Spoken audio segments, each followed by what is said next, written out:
segala sesuatu yang baik kami tahu datangnya dari Tuhan, oleh Tuhan, dan untuk kemuliaan nama Tuhan selama-lamanya. Mari kita berdoa bersama-sama, ulangi seperti apa yang saya ucapkan.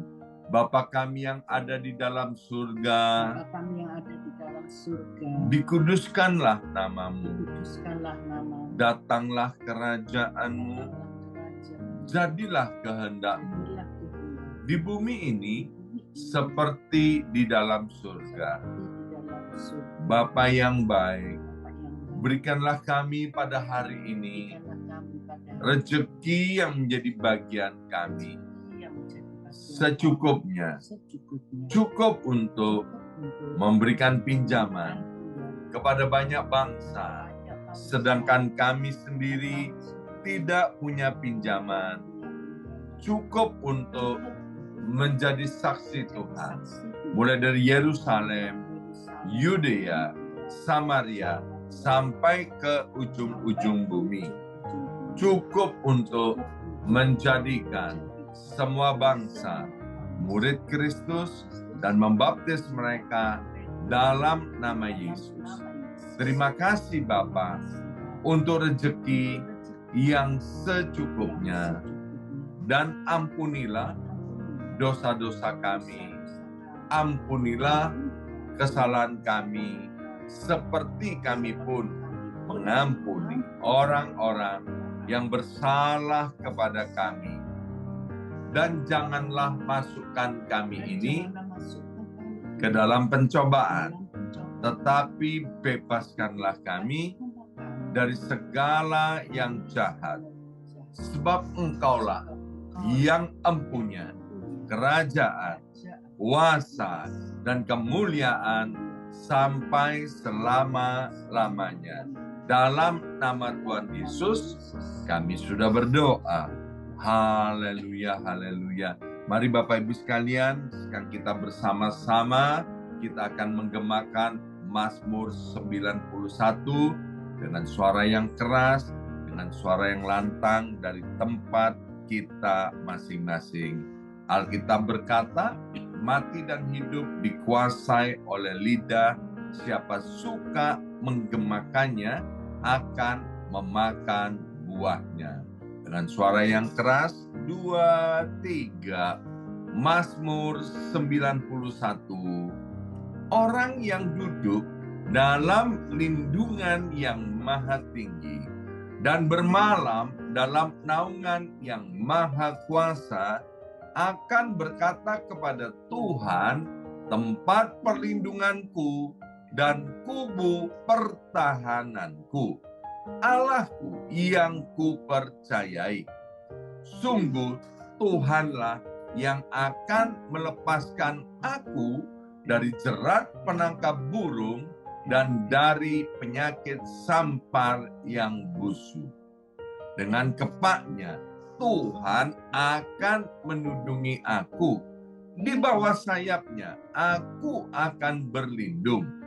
Kesetiaan Tuhan ialah perisai dan pagar tembok. Amin, amin, amin. Terjadi di dalam nama Tuhan Yesus. Aku tak usah takut terhadap kedahsyatan malam, terhadap panah yang terbang di waktu siang, terhadap penyakit sampar yang berjalan di dalam gelap, terhadap penyakit menular yang mengamuk di waktu petang. Walau 1.000 orang rebah di sisiku dan 10.000 di sebelah kananku, tetapi itu tidak akan menimpa aku. Aku hanya menontonnya dengan mataku sendiri dan melihat pembalasan terhadap orang-orang fasik. Sebab Tuhan ialah tempat perlindunganku, yang maha tinggi telah kubuat tempat perteduhanku. Amin, amin, amin. Terjadi di dalam nama Tuhan Yesus. Malapetaka tidak akan menimpa aku, dan tulah tidak akan mendekat kepada kemahku. Sebab malaikat-malaikat Tuhan akan diperintahkan oleh Tuhan kepadaku untuk menjaga aku di segala jalanku. Para malaikat Tuhan akan menatang aku di atas tangannya, supaya kakiku jangan terantuk kepada batu. Singa dan ular tedung akan aku langkai. Aku akan menginjak anak singa dan ular naga. Amin, amin, amin. Terjadi di dalam nama Tuhan Yesus. Sungguh hatiku melekat kepada Tuhan, maka Tuhan akan meluputkan aku, Tuhan akan membentengi aku, sebab aku mengenal nama Tuhan. Bila aku berseru kepada Tuhan, Tuhan akan menjawab. Tuhan akan menyertai aku dalam kesesakan. Tuhan akan meluputkan aku dan memuliakan aku. Dengan panjang umur akan Tuhan kenyangkan aku, dan akan Tuhan perlihatkan kepadaku keselamatan daripadanya. Amin, amin, amin. Terjadi di dalam nama Tuhan Yesus. Terima kasih Bapa untuk kesempatan yang baik ini. Kembali kami akan mendengarkan firman-Mu. Kami tahu Tuhan, kami sangat membutuhkan firman Tuhan, karena firman Tuhan itu adalah pelita buat kaki kami dan terang buat jalan hidup kami. Kami tidak bisa berjalan tanpa firman-Mu Tuhan, tanpa pelita itu. Berkati hamba firman-Mu, Bapak Pendeta Yusman Swardana Legawa. Dalam nama Yesus, yang siap mendengarkan firman Tuhan, angkat jempolnya ke depan dan katakan amin 3 kali. Amin, amin, amin. Salam revival, salam kebangkitan. Semangat pagi. Yes. Iya, puji Tuhan. Senang sekali hari ini Jumat 25 Agustus 2023 boleh bersama-sama kembali dengan Bapak Ibu, anak-anak Tuhan yang cinta akan Tuhan, ya. Hari ini kembali kita akan dilayani oleh hambanya Bapak Pendeta Yusman Swardana Legawa. Silakan Pak Yusman, waktu dan tempat Ya. untuk Bapak. Shalom. Semua Shalom. saudara-saudaraku, dimanapun Anda berada, khususnya yang ada di New York. Ya, mari menyambut pagi yang cerah, pagi yang baik ini, yang Tuhan selalu memberikan hari yang baru. Ya, hari kita pakai waktu 20 menit ini untuk merenungkan kebenaran firman Tuhan dan perkaya kehidupan rohani kita. Ya, saudara, pagi hari ini saya ingin mengajak renungan tentang understanding God's will. Nah, boleh ditampilkan ya, understanding God's will. Mengerti, memahami kehendak Allah. Apa kehendak Sang Pencipta itu? Kenapa sengaja saya membicarakan tentang God's will? Karena ternyata tidak sedikit saudara-saudaraku ya, para pengerja bahkan para hamba Tuhan ya, mereka sering ngomong tentang God's will, kehendak Tuhan, kehendak Tuhan. Tapi kehendak Tuhan yang apa itu nggak paham gitu loh ya. Sampai ada pertanyaan begini, Pak, itu ada ayat mengatakan jangan jemu-jemu kalau engkau berdoa minta sama Tuhan, pasti Tuhan kasih. Terus saya tanya, kalau jangan jemu-jemu terus berdoa pasti dikasih semua permintaanmu? Semua pasti dikasih? Pasti Pak. Gitu. Kalau misalnya permintaannya tidak sesuai dengan kehendak Bapak, Kalau permintaannya itu bertentangan dengan kehendak Tuhan, apakah dikasih? Loh, kita kan nggak tahu kehendak Tuhan. Mana tahu Pak, kehendak Tuhan kan seperti apa? Banyak. Nah ini saudara ya, padahal ini hal penting gitu loh ya. Ayo kita lihat slide kedua, page kedua, mengenai God's will ini. Nah, Matius 7, 21, 23, ayat yang sangat terkenal, seringkali kita mendengarkan. Bukan setiap orang yang berseru kepadaku, Tuhan, Tuhan, akan masuk kerajaan surga, melainkan dia yang melakukan kehendak Bapakku yang di surga. Garis bawahi kehendak Bapakku. Ya, kehendak yang mana? Kan banyak kita nggak tahu Pak, katanya begitu, saudara ya. Kita mari mempertajam pengetahuan kita tentang kebenaran ini. Pada hari terakhir banyak orang berseru kepadaku, Tuhan, Tuhan, bukankah kami bernubuat dalam namamu? 1, nubuat. Dan mengusir setan dalam namamu? 2. Dan mengadakan banyak mujizat demi namamu juga? 3 perkara hebat yang dikerjakan. Pada waktu itulah aku akan berterus terang kepada mereka dan berkata, aku tidak pernah mengenal kamu. Enyahlah daripadaku, kamu sekalian pembuat kejahatan. Pembahasan kita tentang hari ini, ayat ini tentang kehendak. Ya. Yang penting itu kan Tuhan mau kehendaknya yang dilakukan. Gitu. Ayo kita next masuk page ketiga ya. Saudara perhatikan, ini orang kan luar biasa. Udah berseru-seru kepada Tuhan, mampu bernubuat, mampu mengusir setan, mampu mengadakan mujizat, luar biasa. Maka seolah-olah orang ini akan berhak masuk kerajaan surga. Ya, seolah-olah begitu. Melainkan kata Bapak, bukan orang yang seperti ini yang berhak masuk kerajaan surga. Yang berhak masuk kerajaan surga adalah orang yang melakukan kehendak Bapak. Kehendak Bapak, ya. Kehendak Bapak. Nah, ini kita perlu cari tahu dari kehendaknya ini apa, saudara. Ya. Next slide, page 4. Kita lihat tuh. Mengertikah kamu kehendak Bapak? Ternyata banyak yang nggak ngerti, saudara. Ya. Kalau kata kehendak itu seringkali terucap, tapi yang seperti bagaimana nggak ngerti. Ya. Oleh sebab itulah mereka dengan seenaknya katakan, ya pokoknya ngotot aja berdoa, tidak jemu-jemu, pasti dikabulkan. Pokoknya tidak jemu-jemu konsepnya, pasti dikabulkan. Coba sampai saya tanya, hamba Tuhan, kalau kita ini diskusi seperti ini, saya tanya, kalau kehendaknya kontradiktif dengan kehendak Tuhan, apakah tetap dituruti?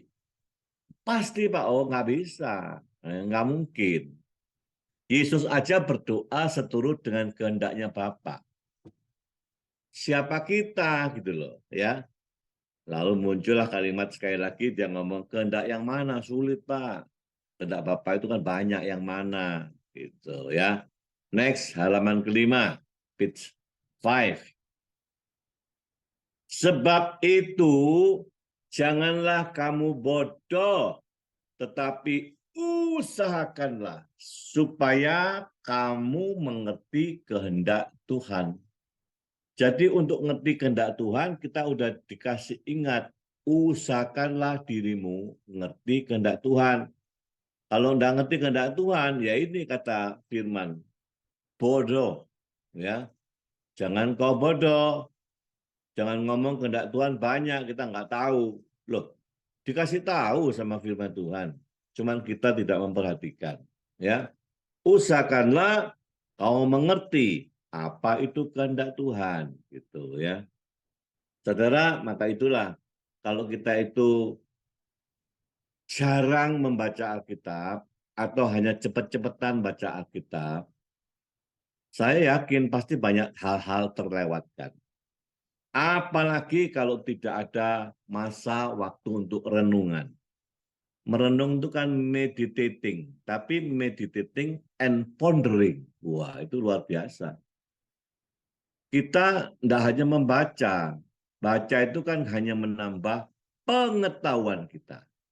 Tapi Tuhan ingin saudara dan saya itu merenung.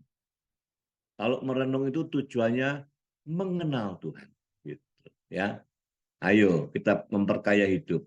Inilah sudah berapa tahun jadi Kristen nih kita nih ya. Kita akan berlomba. Jadi kehendak Bapa ada Pak? Ada. Ya. Prinsip-prinsip kehendak Bapa itu sudah ditata. Ya. Yuk kita lihat halaman 6. Apa saja kehendak Bapa? Ya. Ini yang tercatat jelas loh ya. Pasti di luar ini juga banyak. Ya. Tapi secara prinsip ini udah dicatat. Gitu loh. 1, 2, 3, 4, 5, 6. Tapi dimulai supaya saudara dan saya itu paham, ngerti kehendak-kehendak Tuhan, itu syaratnya harus melewati Roma 12 ayat 2. Ada pembaruan budi, baru kita ngerti gitu. Apa itu? Halaman berikut. Ini ada 6 ya, diingat-ingat ya. 6 ini 1 Roma 12 sebagai alat pembuka, lalu 2, 3, 4, 5, 6. Ini ayat yang membuka ini. Roma 12 ayat 2. Janganlah kamu menjadi serupa dengan dunia ini. Tetapi berubahlah oleh pembaharuan budi. Pembaharuan budi itu berarti intelektual saudara. Kemampuan nalar berpikir saudara. Suruh berubah. Berubahlah oleh pembaharuan budimu. Sehingga kamu dapat membedakan manakah kehendak Allah. Ya. Jadi kalau sebagai orang Kristen, kita tidak ada pembaharuan budi, intelektual kita tidak akan bertambah, kita bodoh, ya, tidak ada perubahan pikiran, maka bodoh.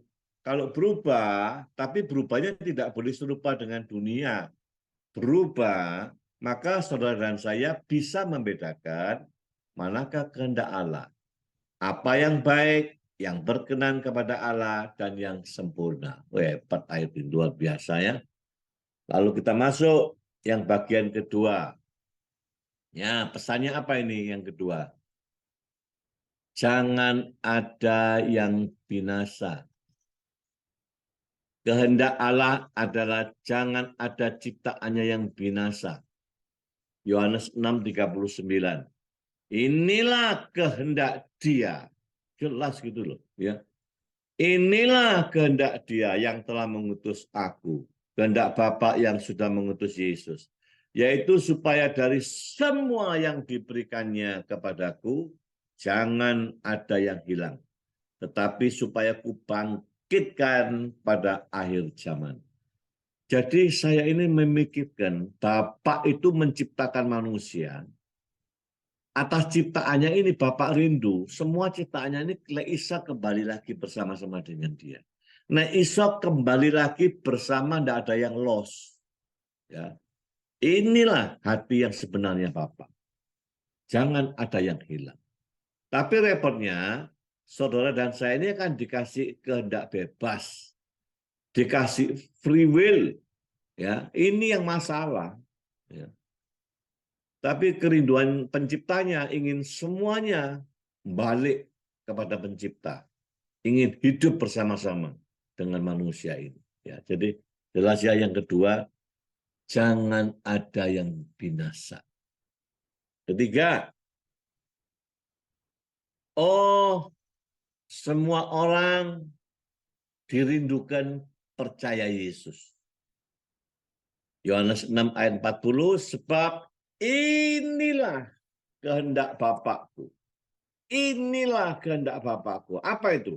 Supaya setiap orang yang melihat Yesus, yang melihat anak, dan yang percaya kepada Yesus, beroleh hidup yang kekal. Supaya aku membangkitkannya pada akhir zaman. Sama sebetulnya ini. Jadi yang bagian ini tetap menyatakan supaya manusia itu percaya Yesus. Sebab Yesus satu-satunya jalan keselamatan. Supaya apa? Kau selamat hidup kekal, ya kembali lagi kepada Sang Pencipta, kumpul bersama-sama. Gitu. Luar biasa. Ya. Tadi tidak ingin ada yang lost, yang binasa. Ini ditegaskan lagi supaya semua hidup kekal. Caranya percaya Yesus.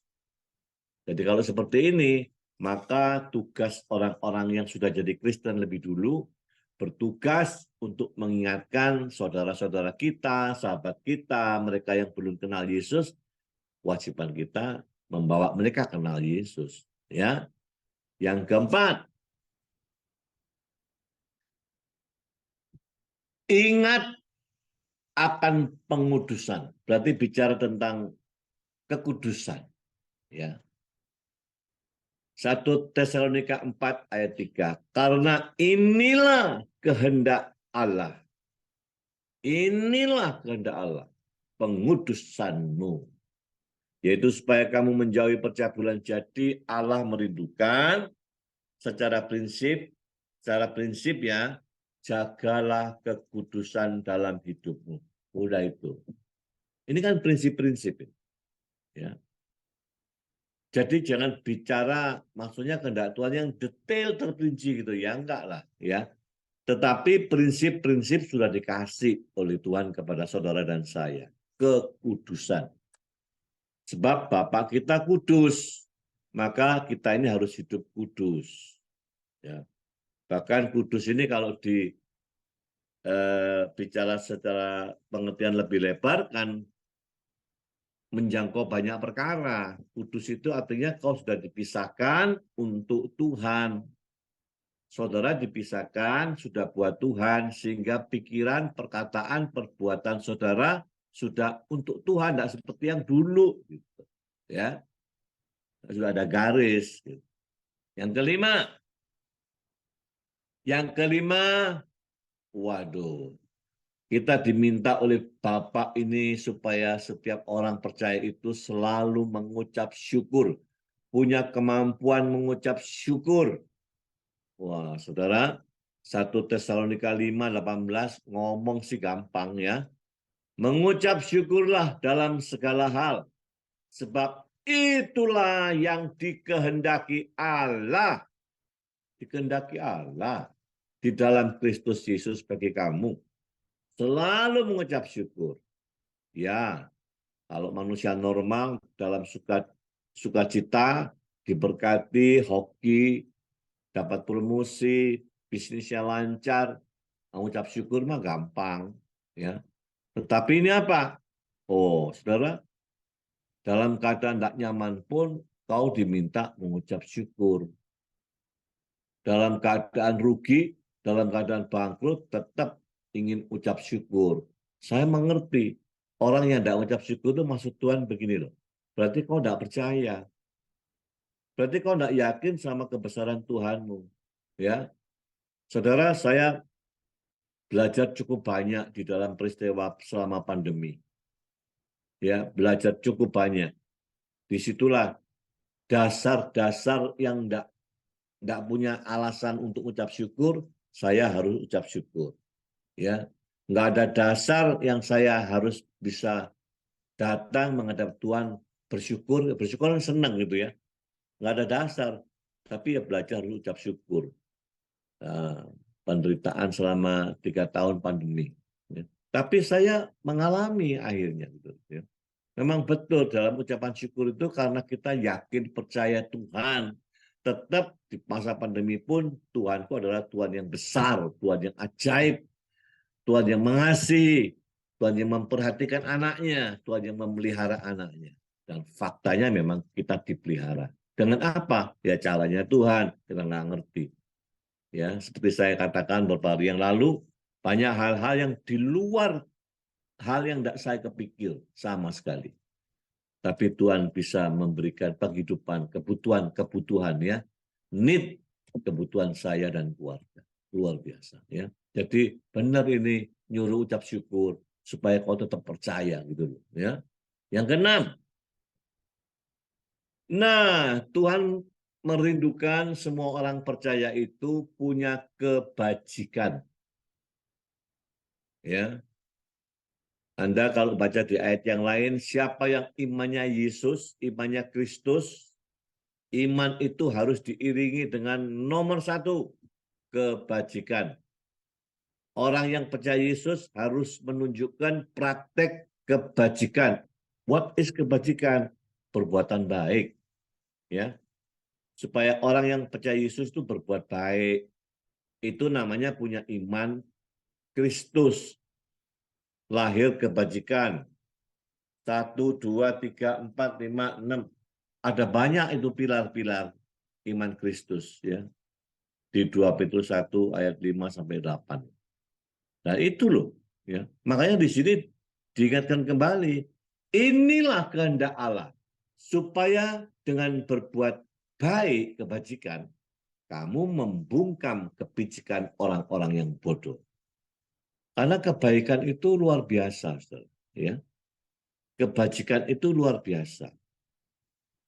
Kehidupan di dunia ini membutuhkan kebajikan, kebajikan, kebajikan, kebajikan orang lain. Nah, kalau orang Kristennya sendiri tidak punya kebajikan, menjadi sesuatu yang aneh. Nggak cocok lah kita disebut anak Tuhan. Ya.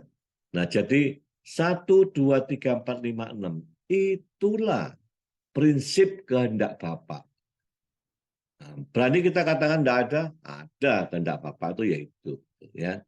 Lalu saya ingin ngajak saudara, tadi kan ngomong, hendaklah engkau ada pembaruan budi. Gimana caranya pembaruan budi? Cara pembaruan budi gimana? Ya, itulah bukti manusia baru, itu ada pembaruan budi. Caranya gimana? Next, halaman 13. Nah ini loh saudara, saya suka kepada siklus ini.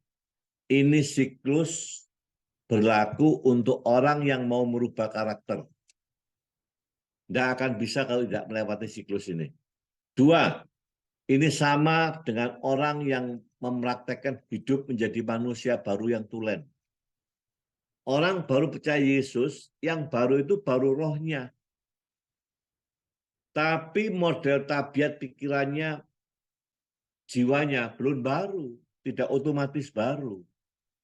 Itulah yang perjuangan. Makanya dikatakan pikiran manusia itu medan pertempuran. Saya katakan yes, medan pertempuran. Ini yang harus dirubah terus.